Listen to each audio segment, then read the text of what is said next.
अस्वभाव से क्रूर थी, लोगों की बात भी करती थी, अस्वभाव से क्रूर भी थी, स्वभाव से क्रूर थी, अच्छे स्वभाव की नहीं थी। और जब तक कि झगड़ालू स्वभाव की थी, जब तक कि झगड़ा नहीं करे तो पेट का भात ही नहीं पचे। झगड़ा करना उसका एकदम नियम था भाई, झगड़ालू एक नंबर की झगड़ालू कृपण थी। निवास करते थे दोनों दंपति ब्राह्मण अपने घर में। अब अवस्था बहुत ढल गई, फिर भी उनको कोई संतान नहीं हुआ। अवस्था ढल रही है लेकिन संतान नाम का कोई चीज नहीं, कोई संतान नहीं। और जब संतान नहीं हुआ तब पुण्य करना शुरू कर दी। पहले पुण्य नहीं करते थे, पहले दान पुण्य आदि नहीं करते थे। जब देखे अवस्था ढल गई, धन का अंबार है, एगो को संतान नहीं हुआ, तब पुण्य करना प्रारंभ कर दिया। अब वे दीन दुखियों को गाय, धान, पृथ्वी आदि देना शुरू कर दिए। इस प्रकार धर्म मार्ग में उन्होंने अपना आधा धन समाप्त कर दिया, फिर भी उसे किसी पुत्र या पुत्री का संयोग नहीं लगा, किसी पुत्र या पुत्री का मुख नहीं देख पाया। कहा वर्षा जब कृषि चुकाने,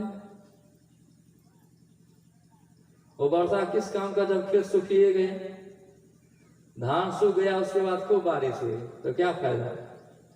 जीवन ढल गया तब जाके वो पुत्र पुत्री के आशा से वो दान पुण्य कर रहा है। क्या कर रहा है?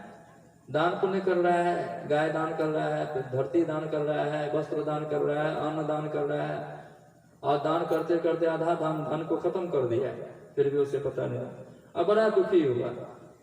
एक दिन वो दुखी होकर के चला गया, वहीं पे तालाब था, तालाब के पास चला गया, और वहां जाकर के पानी पी करके बैठा। गया तालाब के पास, पानी पी लिया और पानी पी करके बैठ गया। और 2 घड़ी बीतने के बाद वहां पे एक सन्यासी महात्मा आ गए। तालाब पे पानी पी करके बैठे हुए, बड़े चिंतातुर हैं। और वहां पे साधु बाबा आ गए, और जैसे साधु बाबा को देखा तो उनको प्रणाम किया, और प्रणाम करने के बाद उनके सामने में खड़े होकर के लंबी लंबी सांस लेने लगे।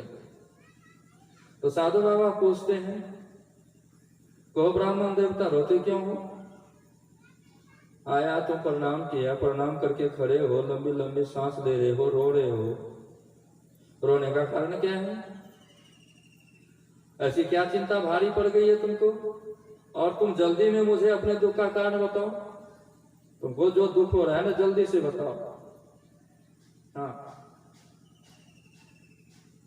तब ब्राह्मण कहता, हे महाराज, मैं अपने पूर्व जन्म के पापों के संचित दुख का क्या वर्णन करूं? ये दुख जो हमको हो रहा है, ये किसी ने कोई हमको दिया नहीं है। पूर्व जन्म में मैंने कुछ ऐसा पाप किया है, मैंने कुछ ऐसा कर्म किया है, जिसकी वजह से वो संचित दुख मुझे भोगना पड़ रहा है। हाँ, मेरे पिता भी मेरे द्वारा दी गई जलांजलि जो है ना, कुछ गर्म करके पीते, मतलब लेना नहीं चाहते। देवता और ब्राह्मण मेरा दिया हुआ प्रसन्न मन से दान स्वीकार नहीं करता है। जो भी दान करते हैं देवता या ब्राह्मण को, वो प्रसन्न मन से स्वीकार नहीं करता है। मैं इतना दुखी हो गया हूं कि मुझे सब सुना सुना दिखाई देता है। वास्तविक में मैं यहाँ पे प्राण त्यागने के लिए आया हूँ। किस लिए आया हूँ? प्राण त्यागने के लिए, सुसाइड करने के लिए, आत्महत्या करने के लिए मैं यहाँ पे आया हूँ। क्या क्यों? तो मेरे जीवन में किसी संतान का संयोग नहीं लगा। मैं गृहस्थ हूं, लेकिन मेरे जीवन में संतान का संयोग नहीं लगा। दिग जीवितम प्रजाहीनम दिग्गृहम च प्रजाम बिना दिग्धनम चान पत्नस्य अधिक कुलम संतति बिना। संतानहीन जीवन को धिक्कार है। कोई गृहस्थ है, गृहस्थ को संतान नहीं हो, दाम्पत्य जीवन में चला गया, दाम्पत्य जीवन में चले जाने के बावजूद संतान नहीं हो, ऐसे संतानहीन जीवन को धिक्कार।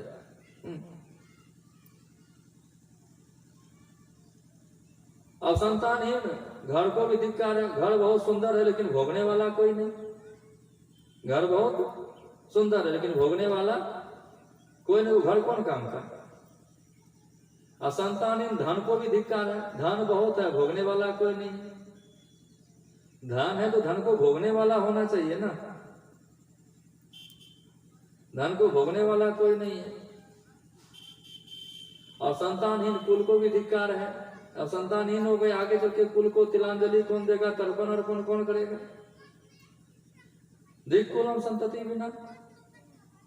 और दूसरी बात, एक तो ये दुख है, हम जो दरवाजे पे गाय पालते हैं, आत्मदेव ब्राह्मण कहते हैं, हम जो दरवाजे पर गाय पालते हैं, गाय बछड़ा नहीं देती है, गाय बांझ हो जाती है, गाय बांझ हो जाती है।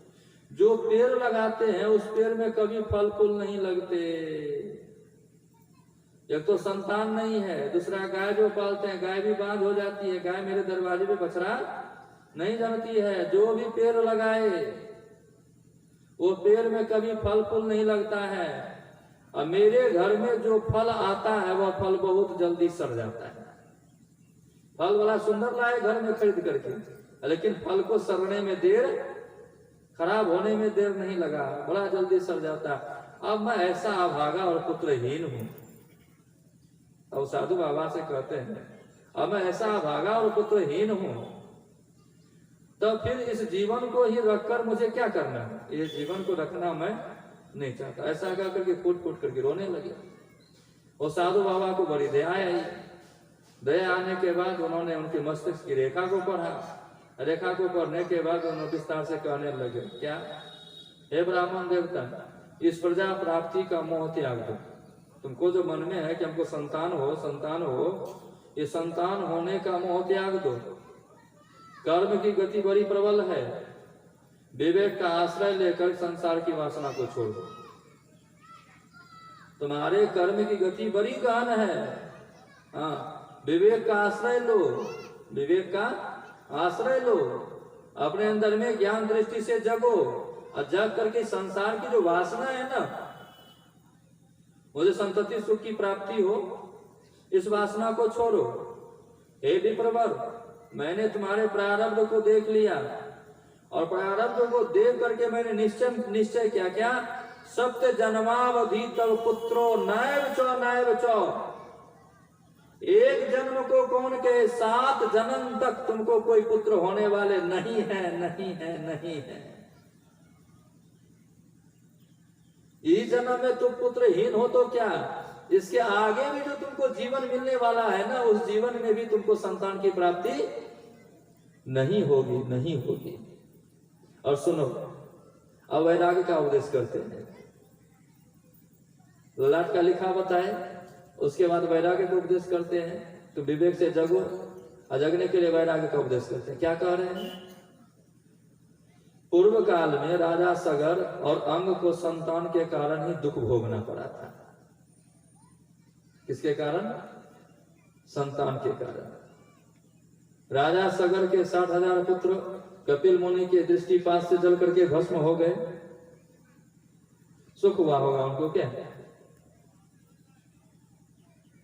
एक ऋषि की दृष्टि खुली, दृष्टिपात से उनके 60,000 पुत्र जल के भस्म हो गए राजा सगर के, तो उससे उसको सुख तो नहीं हुआ होगा, कितना दुख हुआ होगा। दूसरी बात, एक राजा अंग हुए, उनको पहले कोई संतान नहीं होता था। उनका विवाह यमराज की पुत्री सुनीता से हुआ था। किससे हुआ था? सुनीता से, यमराज की पुत्री सुनीता से हुआ था। पुत्रष्टि जग किया, पुत्रष्टि जग में पशु बलि देकर के जग किया। क्या देकर जग किया? पशु की बलि देकर के जग किया। और उसके बाद उसको पुत्र की प्राप्ति हुई, लेकिन ऐसा पुत्र हुआ कि पुत्र के कारण उसको घर छोड़ करके भागना पड़ा। राजा अंग के पुत्र का नाम बेन हुआ। हो सकता है कि कथा आ जाए, कथा का विवेचन कर सके तो कर सके। देखिए कैसा मौका लगता है। दुख भोगना पड़ा, इसलिए हे ब्राह्मण तुम कुटुंब की आशा छोड़ो, सन्यासी बन जाओ। सन्यासी जीवन सब प्रकार से सुखी जीवन। क्या बन जा? साधु बाबा बन जा। हाँ, और सन्यास में ही सब प्रकार से सुख है, छोड़ो। उसके बाद ब्राह्मण क्या कहता है? हे ब्राह्मण कहता है, हे महात्मा जी, विवेक से मेरा क्या होगा? ये जब विवेक वाली बातें कर रहे हैं ना, जैसे यहाँ ज्ञान वाली बातें हो रही है, ये ज्ञान वाली बातें से मेरा क्या होगा? मेरा कुछ होने वाला नहीं है। ये विवेक से मेरा क्या होगा? मुझे तो बलपूर्वक पुत्र दीजिए। आपने दुख का कारण पूछा है, मैंने दुख का कारण सविस्तार विवेचन किया, और आप मुझे बलपूर्वक पुत्र दीजिए, और नहीं तो मैं आपके सामने ही शोक मूर्छित होकर के प्राण त्याग दूंगा और इसका पाप आपको लगेगा। ले भाई, अब फंस गए। अगर पुत्र नहीं दीजिएगा बलपूर्वक, तब मैं शोक मूर्छित हो जाऊंगा। इसी समय में शोक मूर्छित होकर के प्राण त्याग दूंगा। अच्छा, शोक मूर्छित होकर के प्राण किसने त्यागा? महाराज दशरथ ने। महाराज दशरथ ने राम के वियोग में शोक मूर्छित होकर के महाराज दशरथ को शरीर छोड़ना पड़ा। राम राम कही राम कही, राम राम कही राम, तनु पर हराय, रघुवीर विरह राव गयो सब। शोक मूर्छित होकर के सुमंत जी को जो भेजा था उन्होंने, महाराज दशरथ ने, कि जाओ 2-4 दिन तक मित्र घुमा लाना, घुमा करके फिर ले आना। अगर राम लखन नहीं आएंगे तो कम से कम जानकी को ले आना, उसी के सहारे भी मेरा जीवन रह सकता है। लेकिन अगर तीनों में से कोई नहीं आया तब तो मेरा इस संसार में रहना मुश्किल है। लेकिन लौटाने में सुमंत जी असमर्थ रहे। आ गए, जैसे सुने ना राम आए, ना लखन, ना जानकी, तो कौशल्या को पूर्व कथा सुनाई। अपने जीवन में जो भूल की थी उन्होंने, जीवन में जो उन्होंने भूल की थी वो याद आ गई, वो कर्म याद आ गई, सुनाए। और उसके बाद पुत्र के वियोग में दुखित होकर के महाराज दशरथ को शरीर छोड़ना पड़ा। वहां तो वो शरीर छोड़ दिए, यहाँ ये धमकी दे रहे हैं। क्या दे रहे हैं?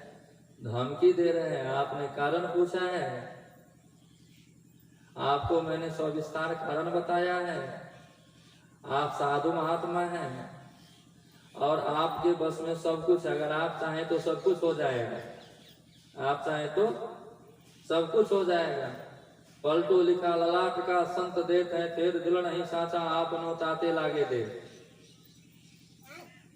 संत के पास में ललाट की रेखाएं को भी फेरने की शक्ति होती है, लेकिन अपना हृदय, अपना मन, अपना अंतःकरण पवित्र होना चाहिए। अगर मन, अंतःकरण, हृदय पवित्र नहीं तो देर लग सकती है। अगर मन, अंतःकरण, हृदय पवित्र है तो देर लगने वाली नहीं है। आप महात्मा जी हैं, आपने पूछा है, और जल्दी से पुत्र दीजिए, और नहीं तो हम शोक मूर्छित होकर के अपना प्राण त्याग देंगे। प्राण त्यागता हूं, अब इसका पाप लगेगा कि पुण्य लगेगा वो आप जानिए, उसमें मेरा कोई लेना देना नहीं। दूसरी बात, जिसमें पुत्र स्त्री आदि का सुख नहीं है, ऐसा सन्यास तो सर्वथा निरस है। आप कहते हैं सन्यास धर्म में आ जाइए, सन्यास ले लीजिए, साधु बाबा बन जाइए, तो साधु बाबा जब बन जाएंगे, नहीं बेटा है, नहीं स्त्री है, नहीं पत्नी है, नहीं पुत्र है, ना पत्नी है, नहीं पुत्र का सुख है, नहीं पत्नी का सुख है। साधु को अगर पुत्र पत्नी का सुख हो तो फिर साधु कैसा है? गृहस्थ रहना हो गया। ये दोनों से अलग रहना पड़ता है। और ये जीवन जो है ना, सन्यास का जीवन सारा निरस है, सरस जीवन नहीं है, निरस जीवन है। और लोक में सरस तो पुत्र पौत्रादि से भरा पूरा गृहस्थ आश्रम ही है। सरस जीवन वही है जो गृहस्थ आश्रम में है। गृहस्थ आश्रम में क्यों सरस जीवन माना जाता है? पुत्र पौत्रादि से भरा पूरा है। हाँ, जब ब्राह्मण का ऐसा आग्रह देखा तो उस महात्मा जी ने विधाता के लेख को मिटाने का हट करके, जो हट करने की जो एक ही थी, राजा चित्रकेतु ने हट किया था विधाता के लेख को मिटाने के लिए, उसकी कथा सुनाई, बड़ा कष्ट उठाना पड़ा। इसीलिए तुम जो है इस लेख को मत मिटाओ, लेकिन कितनों समझाए माने नहीं। अंतिम में महात्मा जी ने अपने झोले से निकाल करके एक फल दे दिए, एगो फल उनके हाथ में दे दिए, ये फल लो, ये फल ले जा करके तुम अपने धर्म पत्नी को खिला देना, इससे उसको एक पुत्र होगा। और तुम अपने धर्म पत्नी को कहना, जब फल खाएगी तो सरलता से रहेगी, सरलता सत्य का पालन करेगी, सरलता से रहेगी, सत्य का पालन करेगी, पवित्रता से रहेगी, दया दान, और एक ही समय भोजन करने का नियम रखेगी। दोनों समय भोजन नहीं करेगी। कितना समय भोजन? एक टाइम भोजन करेगी, एक समय भोजन करने का नियम रखेगी। अगर ऐसा करेगी तो बहुत सुंदर स्वभाव वाला बालक तुम्हारे घर में आएगा, जन्म लेगा। आजकल की जो माँ बहन इत्यादि जो जब प्रेग्नेंट होती है तो कितना बार दिन में खाते, उसका कोई ठिकाना नहीं, पहरे पहर को। लेकिन देखिए भागवत महापुराण का उद्घोष क्या है। अच्छा, संतान जो जन्म देना चाहते, सुसंतान जन्म देना चाहते हैं, कुसंतान तो जन्म देना नहीं चाहते हैं। सुपुत्र को जन्म देना चाहते हैं, सुपुत्री को जन्म देना चाहते हैं, कुपुत्र या कुपुत्री को जन्म देना तो नहीं चाहते। और संस्कार माँ के ओद्र से ही पता लग जाता है। माँ का जैसा आचार विचार व्यवहार होगा, जैसा वो आचार विचार व्यवहार में रहेगी, वैसा ही संतान होगा, वैसा ही संतान होगा। हाँ, इसलिए आचार विचार व्यवहार को बड़ा सुंदर रखना चाहिए। सत्य का पालन करें, पवित्रता से रहें, सत्य का पालन करें, पवित्रता से रहें, और किसी दूसरे तीसरे के बाल बच्चे को देख करके जले नहीं, ईर्ष्या नहीं करें, अपने मन में दया भाव हो, दान करें, और भोजन जब बार भूख लगे व्यवहार करें। भाई एक बार कहा गया, लेकिन वैसे तो कहा जाए तो क्या भाई कमजोर हो जाएंगे, ये हो जाएगा, वो हो जाएगा, आदि आदि क्या। अच्छा लोग भोजन की छूट दे देंगे, भोजन जितना बार करें, लेकिन इतना तो कर सकते हैं ना। जब तक ऐसा नहीं रहेंगे तब तक सुंदर स्वभाव वाला बालक नहीं होगा, सुंदर स्वभाव वाले संतान नहीं होंगे। इतना कहकर तो योगीराज चले गए। ब्राह्मण अपने घर आए, अपने स्त्री के हाथ में फल दे दिया, अब फल दे करके स्वयं कहीं चले गए। उनकी स्त्री तो बड़ी कुटिल स्वभाव की थी, रो रो करके अपने सखी से कहने लगी, अब हाथ में फल है, संतान प्राप्ति का फल है, साधु बाबा का दिया हुआ फल है। अब फल दे करके पति देवता चले गए, पतिदेव चले गए, हाँ कहीं चले गए। और उसके बाद जैसे फल दिया तो उससे सखियां सब आई, तो सखियों के पास आकर के रोने लगी। सखियां सबके सामने में रो रो करके कहने लगी, मुझे तो बड़ी चिंता हो गई है, मेरे पतिदेव ने ये फल हमको दे के गए हैं, कहे फल को ग्रहण कर लो, फल को खा लो, ऐसे तो इससे बहुत सुंदर संतान की प्राप्ति होगी। लेकिन मुझे बड़ा डर लगता है, मैं फल नहीं खाऊंगी, मैं फल नहीं खाऊंगा। सखियां पूछती है क्यों फल नहीं खाओगी? तो फल खाने से गर्भ रहेगा, गर्भ में पेट बढ़ जाएगा, शक्ति क्षीण हो जाएगी। तो बताओ घर का काम धंधा कैसे होगा? घर का काम धंधा कौन करेगा? शक्ति क्षीण हो जाएगी, घर का काम धंधा कौन करेगा?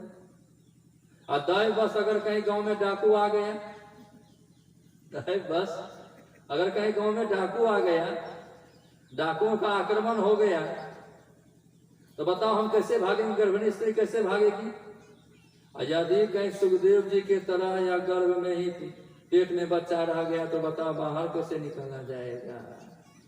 बहुत उल्टी उल्टी है। अरे जिसकी मति बिगड़ी हुई है उसके बात का कोई ठिकाना है? ये कोई साधारण आदमी का विवेचन नहीं, सनकादि मुनि कह रहे हैं, देवर्षि नारद के समक्ष सनकादि मुनि का विवेचन है। हाँ बताओ, अब प्रसव के समय में कहीं बच्चा टेढ़ा हो गया तो प्राण से हाथ धोना पड़ेगा, बड़ी भयंकर पीड़ा होती है, बड़ा मैं सुकुमारी हूं, कैसे सहूंगी? हस हस कंत न पाइया, जिन पाया तिन रोय, हंसी खेले जो पीर मिले तो कौन दुहागिन हो? कोई दुहागिन रहेगा क्या? माँ का जो बच्चे के प्रति स्नेह जो होता है, क्यों होता है? वही जो प्रसव के समय में जो पीड़ा होती है, लालन पालन के समय में जो पीड़ा होती है, एक क्षण में जैसे बच्चे का मुख देखती सब पीड़ा खत्म। कितनी पीड़ाएं होती है। एक वो हड्डी अगर देह का टूट जाए तो कितना दर्द होता है। एक हड्डी टूटने से जितना दर्द होता है और उससे 20 गुना ज्यादा दर्द। कितना गुना ज्यादा? 20 गुना ज्यादा पीड़ा जो है बच्चे को जन्म देने के समय में माँ बहन को होता है, प्रसव पीड़ा सहनी पड़ती है बेचारियां। अब बस वही डर है, नहीं मैं ये फल नहीं खा सकती। आप देखिए तीसरा भय, ये तो दूसरा भय हुआ। तीसरा बात सुनिए, तीसरा बात तो बड़ा कभी कभी हम सोचते भी हैं इस बात से, कभी कभी हंसते भी इस बात से। तीसरे शब्दों में वो कहती है, जब मैं दुर्बल पड़ जाऊंगी तो मेरी ननद रानी आएगी। कौन आएगी? मेरी ननद। अभी तो ननद नहीं आती है। अवोद्र रहेगा, गर्व रहेगा, मैं दुर्बल हो जाऊंगी, सबकी छीन हो जाएगी, मेरी ननद रानी आएगी, आकर के घर का सब माल पता समेट करके लेके चली जाएगी। अपने बहन से डर नहीं है, लेकिन पति के बहन से भय। अपने बहन से, अपना बहन आकर के 6 महीना रहे कोई दिक्कत नहीं है, लेकिन पति का बहन नहीं रहना चाहिए।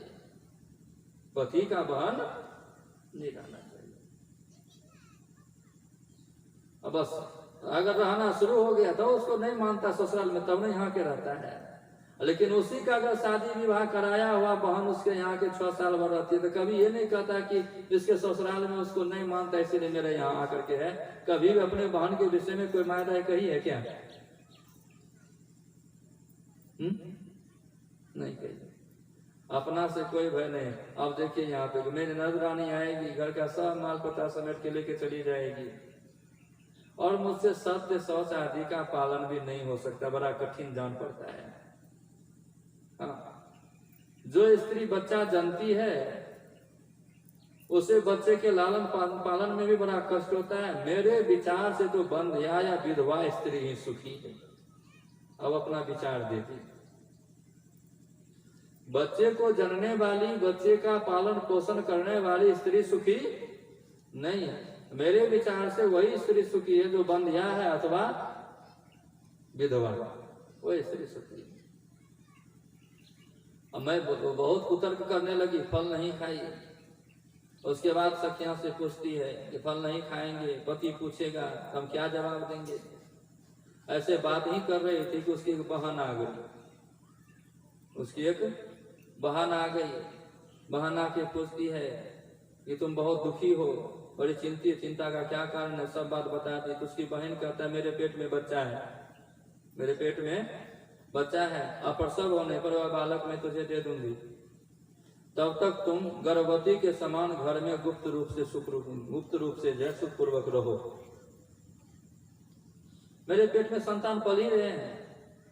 जैसे संतान का जन्म होगा, जैसे मैं प्रसव करूंगी, संतान को जन्म दूंगी, वो संतान मैं तुझे दे दूंगी। और तब तक के लिए तुम गर्भवती के समान घर में गुप्त रूप से सुखपूर्वक रहो।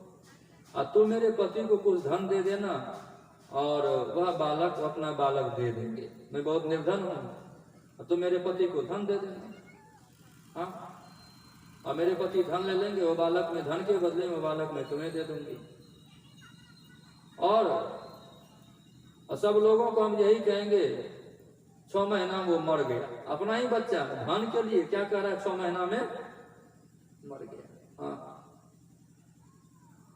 और उसके बाद तुमको तो बदन में दूध होगा नहीं, प्रसव करेगी तब ना दूध होगा, प्रसव नहीं करेगी दूध कहाँ से होगा, तो बच्चे का पालन पोषण कैसे होगा। तो तुम जो है अपने पति देव से कह करके मुझे ही बुला लेंगे, मैं ही आकर के इस बालक का लालन पालन पोषण कर दूंगी। क्रिया चरित्रम जानामी ना को, क्रिया के चरित्र को कोई जल्दी जान नहीं पाया। और बात रही है फल। अब साधु बाबा के फल को जांचने के लिए, अरे तुम्हारे दरवाजे पे तो गाय भी है, तुम्हारे दरवाजे पे तो गाय भी है, गाय भी तो नहीं जनती है। ये फल जो है ना गाय को खिला दो, ये फल गाय को खिला दो, देखो तो साधु बाबा के फल में कोई शक्ति है कि नहीं।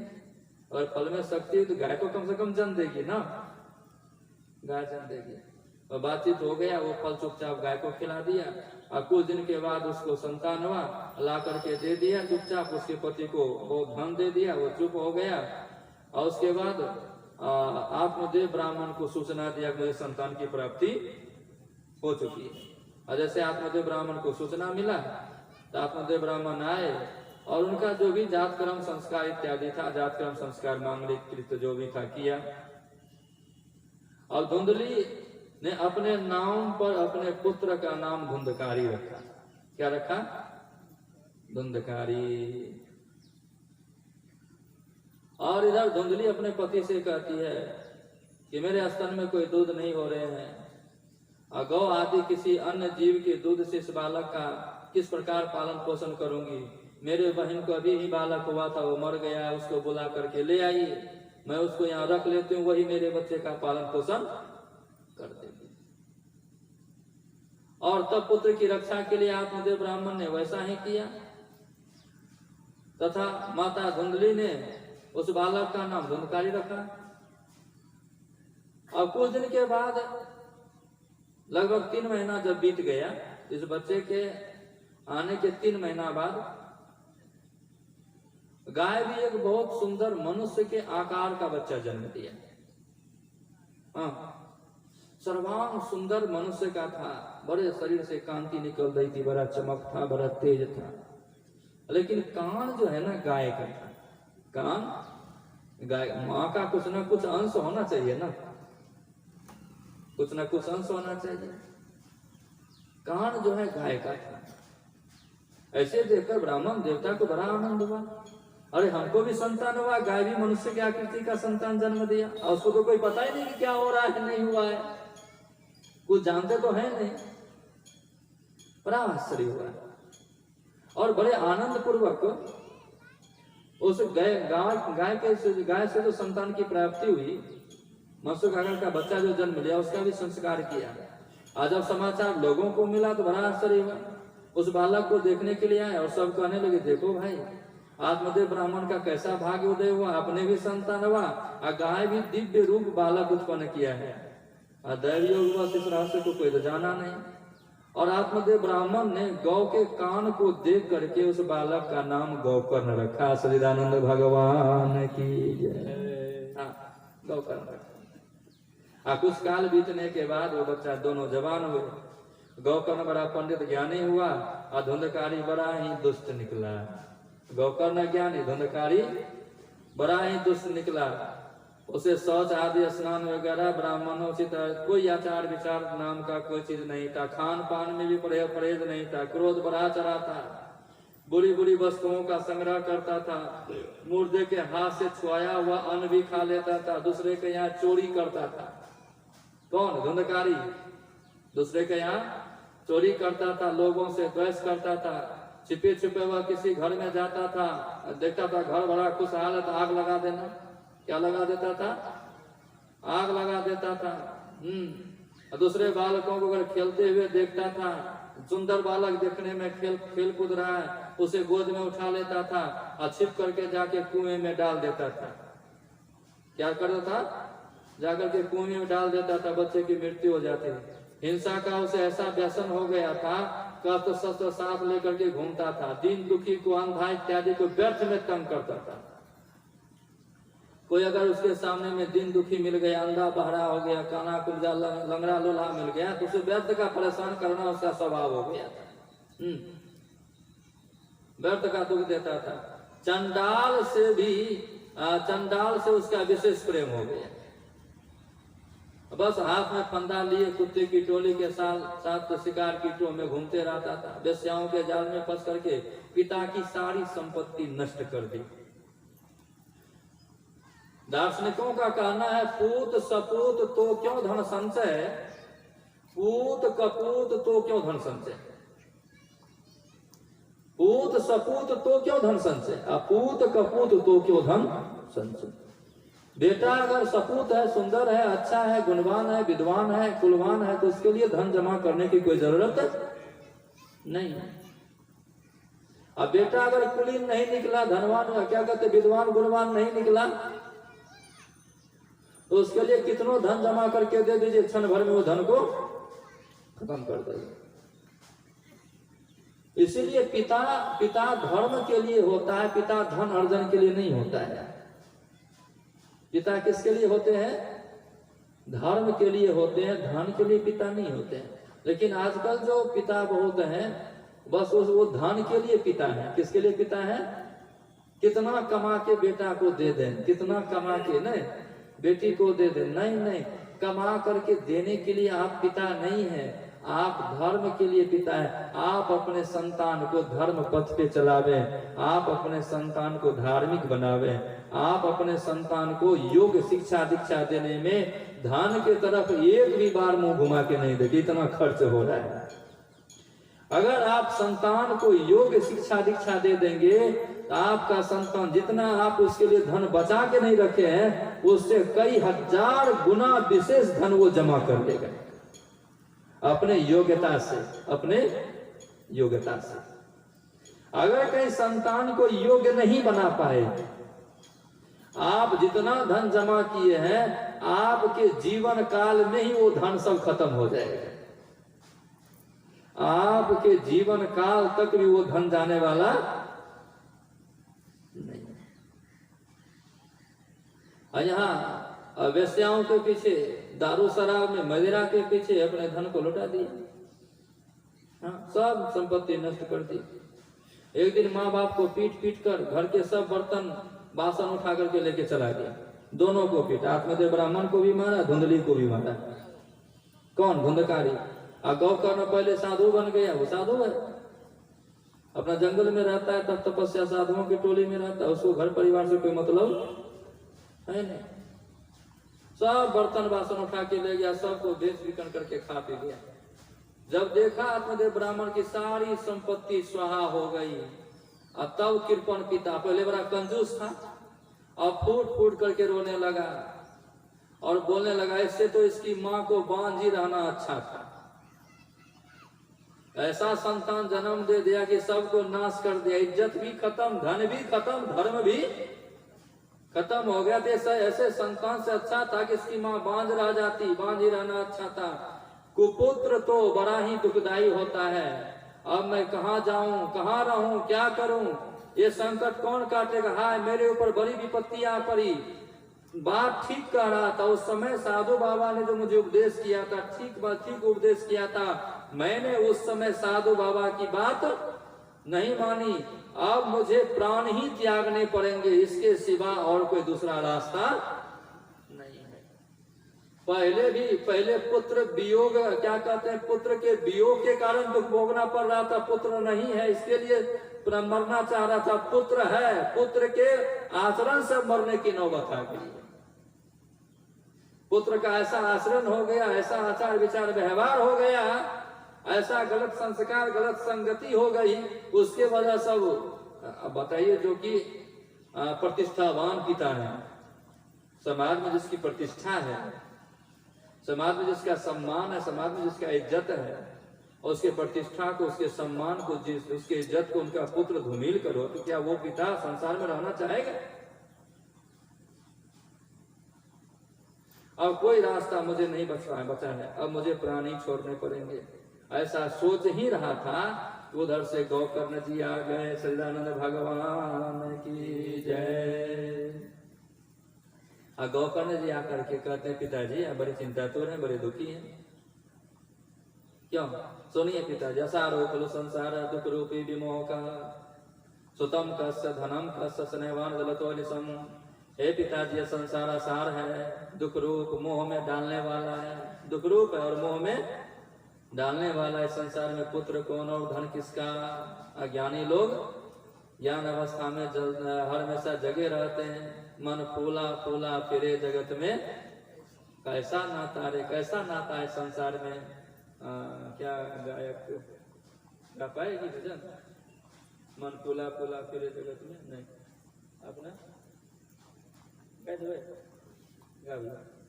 अब प्रसंग के हिसाब से एक भजन समाप्त करें।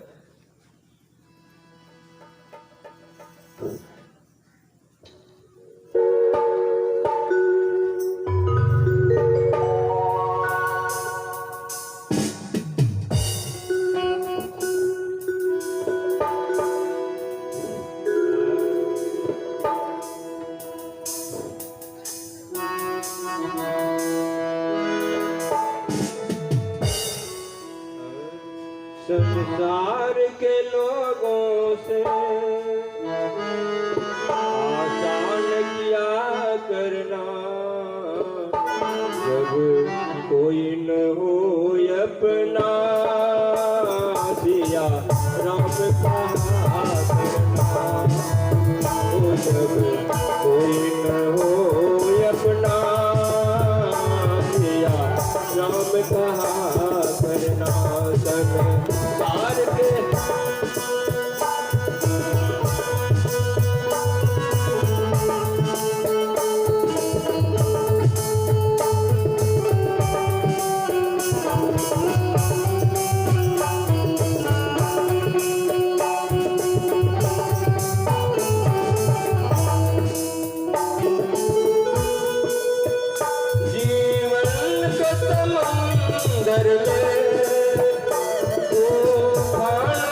जीवन के समंदर में तूफान भी आते हैं, जो प्रभु को भजते हैं प्रभु आप बचाते हैं। तुम याद किया करना, तुम भूल नहीं जाना। संसार के लोगों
से किया करना, जब कोई न हो अपना दिया राम का करना। संसार के लोगों से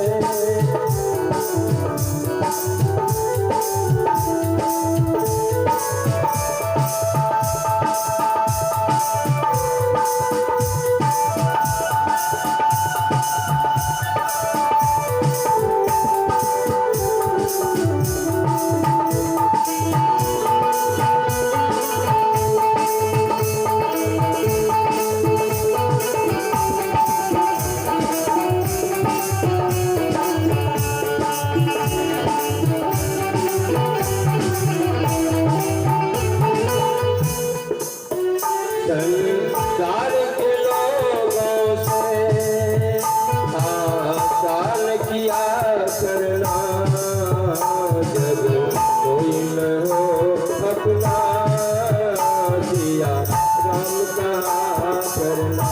संसार के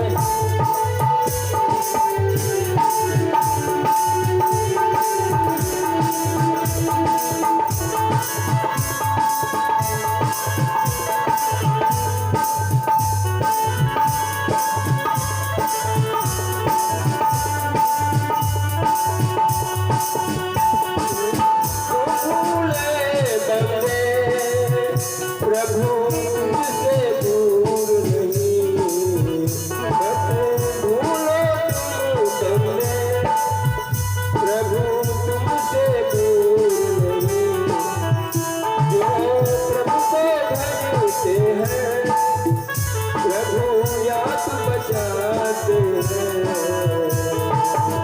भगवान को याते हैं, भगतों पे कृपा करना, जब कोई न हो अपना दिया राम का करना।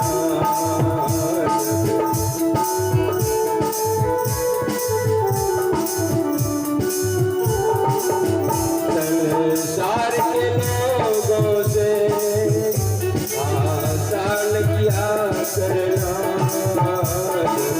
कोई न हो अपना दिया राम का करना।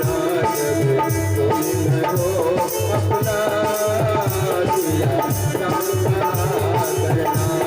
संसार के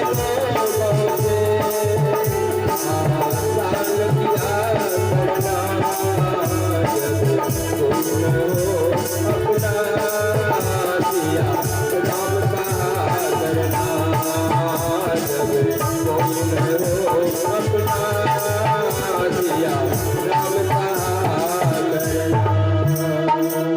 राधे राधे। आइए, तो उनके पिताजी को गोकर्ण जी ने उपदेश किया, ये संसार आसार है, दुख रूप मोह में डालने वाला, आसक्ति में डालने वाला। हाँ, इस संसार में पुत्र कौन और धन किसका, ये दोनों पे प्रश्नवाचक चिन्ह लगे हुए हैं। जो स्नेहवान पुरुष होते हैं, जो ज्ञानी पुरुष होते हैं, और रात दिन दीपक के समान हमेशा ज्ञान दृष्टि से जगे हुए रहते हैं, जलते रहते हैं। दूसरी बात पिताजी, सुख ना तो इंद्र को है ना चक्रवर्ती राजा को। इस संसार में सुख ना तो इंद्र को है, हाँ, सुख ना तो इंद्र को है और ना चक्रवर्ती राजा को। तो सुख किसको है? सुखम अस्ति विरक्त से मुनि एकांत जीविना। जो विरक्त है, जो एकांत में रहते हैं, उन्हीं को सुख है। जो भगवान के नाम का जप करते हैं, गुरु नाम का जप करते हैं, उन्हीं को सुख है। इसके सिवा और किसी को संसार में सुख नहीं है। गोसाई तुलसीदास जी महाराज ने बड़ा सुंदर चित्रण किया। धनहीन कहे धनवान सुखी, धनवान कहे सुख राजा को भारी, राजा कहे चक्रवर्ती सुखी, चक्रवर्ती कहे इंद्र को भारी, इंद्र कहे चतुरानन सुखी, चतुरानन कहे विष्णु को भारी। तुलसीदास विचारी कहे हरि भक्ति बिना सब जीव दुखारी। धनहीन कहता है, धनहीन के मन में होता है धनवान बड़ा सुखी होता होगा, लेकिन धनवान के पास जब जाके देखते तो वो भी वही दुख का रोना रो रहा है। धनवान का नाम से विश्व सुखी चक्रवर्ती राजा है। महाराज दशरथ चक्रवर्ती सम्राट हुए, उनको बड़ा सुख हुआ था क्या? हाँ, धनवान के राजा को भारी, राजा के चक्रवर्ती सुखी, चक्रवर्ती के इंद्र को भारी। चक्रवर्ती राजा कहते हमसे विश्व सुखी इंद्र है। इंद्र के पास जाके जब पूछा गया, इंद्र कहते हम भी सुखी नहीं है, हमसे विश्व सुखी ब्रह्मा जी हैं। ब्रह्मा जी के पास जाकर जब पूछा गया तो ब्रह्मा जी कहते हम भी सुखी नहीं है, हमसे विश्व सुखी भगवान विष्णु है। कौन है? कोई भी अपने आप को सुखी मानने के लिए तैयार नहीं है कि हम सुखी हैं, नहीं। चतुरानन कहे विष्णु को भारी, तब गोसाई जी ने निर्णय दिया सुखी कौन? तो तुलसीदास विचारी कहे हरि भक्ति बिना सब जीव दुखारी। ईश्वर की भक्ति के बिना सब जीव दुख में पड़ा हुआ है, कोई सुखी नहीं है। कहा भुसुंडी जी ने गरुड़ से कहा, बारी मथे घृत हो या बरु, सिकता ते बरु तेल, अबिनु हरि भजन ना भाव तारिया, यह सिद्धांत पे।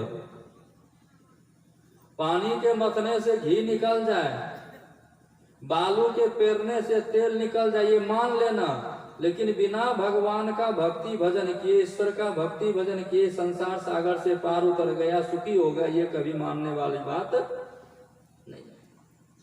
हाँ, हे पिताजी, यह मेरा पुत्र है, यह अज्ञान को छोड़ दीजिए। आत्मदेव ब्राह्मण से गोकर्ण कहते हैं कि ये मेरा पुत्र है, ऐसा जो आप सोच रहे हैं, इस अज्ञान को छोड़ दीजिए।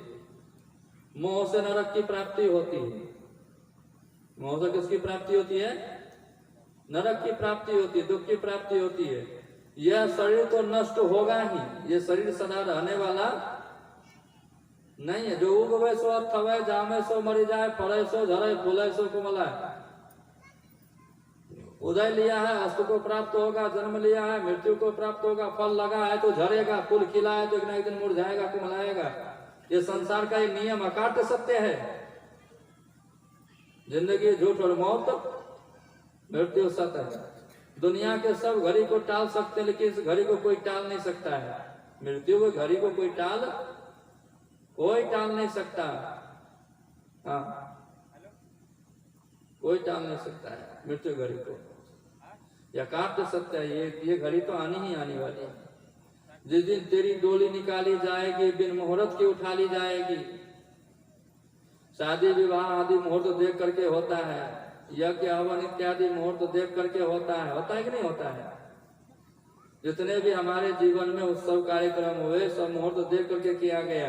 लेकिन कभी सुने हैं कि कोई किसी का शरीर छूट गया, मुहूर्त देख करके डेड बॉडी को उठाया जाएगा, मुहूर्त देख करके तब श्राद्ध क्रिया की जाएगी।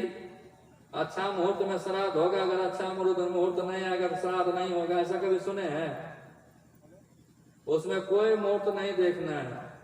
जिस दिन तेरी डोली निकाली जाएगी, बिन मुहूर्त की उठा ली जाएगी, उन हाकिमों से कह दो जो बोलकर जो करते थे दवा किताबें खोल कर वो दवा हरगिज न खा ली जाएगी। जिस दिन तेरी डोली निकाली जाएगी, बिन मुहूर्त की उठा ली जाएगी। जरा दौलत सिकंदर का यहीं पर रह गया, मरते दम तक लुकमान भी यूं कहा गया, ये घड़ी हरगिज न टाली जाएगी, ये घड़ी टालने वाली नहीं है। एक ना एक दिन तो ये घड़ी आएगी, शरीर को नष्ट होना ही होना है। ये शरीर तो नष्ट होगा ही, इसलिए सब कुछ छोड़कर वन में चले जाइए। ये संपत्ति के पीछे जो लगे हुए हैं, ये दिन रात जो है आपको मारता पीटता है, परेशान करता है, मारपीट लगता है, पिटाई खा करके दुखमय जीवन व्यतीत करके जो घर में पड़े हुए हैं, ये घर में रहने से अच्छा है ये शरीर को तो नष्ट होना ही होना है, आप जंगल में चले जाइए वन में। और जब गोकर्ण इस तरह से बोले तो आत्मदेव ब्राह्मण कहते हैं कि ठीक है हम जंगल जाने के लिए तैयार हैं, लेकिन जंगल में जाके हमको क्या करना होगा? ठीक हम जंगल चले गए, वन चले गए, अब वन में जाके मुझे करना क्या होगा? या मुझसे विस्तार पूर्वक को हम ठीक हम जंगल तुम्हारी बात मान के हम अब घर में नहीं रहेंगे, हम जंगल चले जाएंगे, लेकिन जंगल तो जाएंगे, जंगल में जाके मुझे करना क्या पड़ेगा? विस्तार पूर्वक मुझे कहो। क्योंकि मैं बड़ा मूर्ख हूं, अब तक कर्म व स्नेह के पास में बंधा हुआ पंक्ति भांति घोर रूप इस कुएं में, अंधकार के कुएं में पड़ रहा, तुम बड़े दयालु हो, तो मेरा उद्धार करो। तब गोकर्ण जी उपदेश किए, किसका? वैराग्य का। इस भागवत शास्त्र में बस वही ज्ञान वैराग्य भक्ति, ज्ञान वैराग्य भक्ति, ज्ञान दिया, भक्ति दिया, ज्ञान दिया, वैराग्य दिया, सबको बस यही उपदेश करते रहेंगे। अब जब तक कि अब ज्ञान होगा, ज्ञान के बाद वैराग्य होगा तब ना।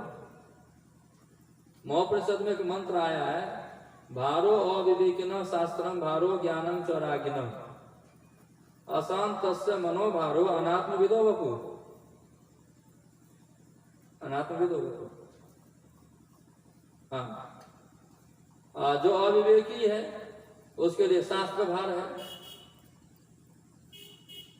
अविवेकी कौन है? जो पढ़ा लिखा नहीं वो अविवेकी है? नहीं, जो सब कुछ जानता है लेकिन जीवन में उतारने का प्रयास नहीं करता है, वही अविवेकी है, वही मूर्ख है।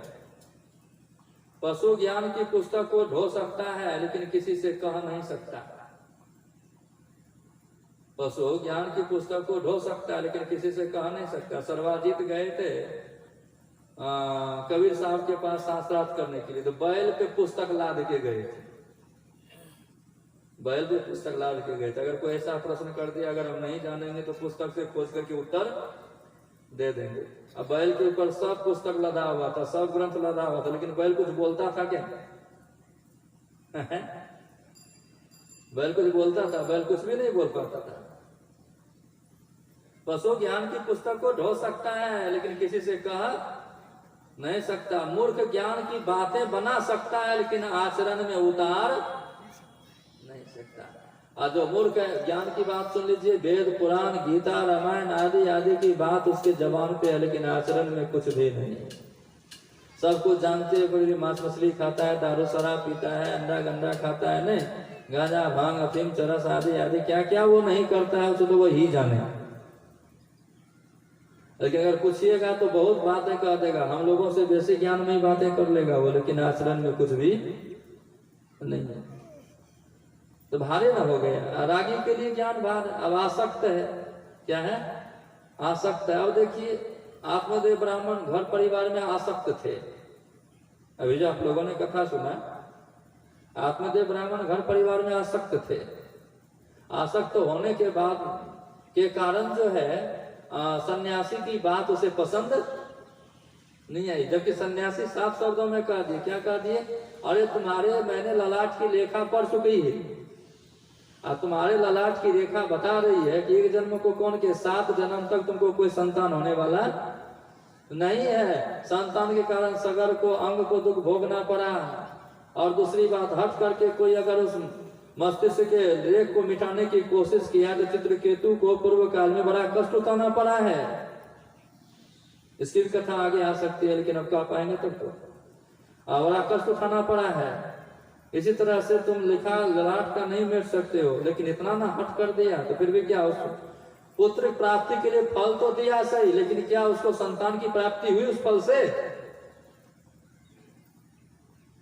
वो फल उसकी धर्म पत्नी ग्रहण की नहीं, क्योंकि संतान खंड कैसे ग्रहण कर लेगा? गाय के द्वारा संतान हो गया तो गाय का ना संतान कहलाया।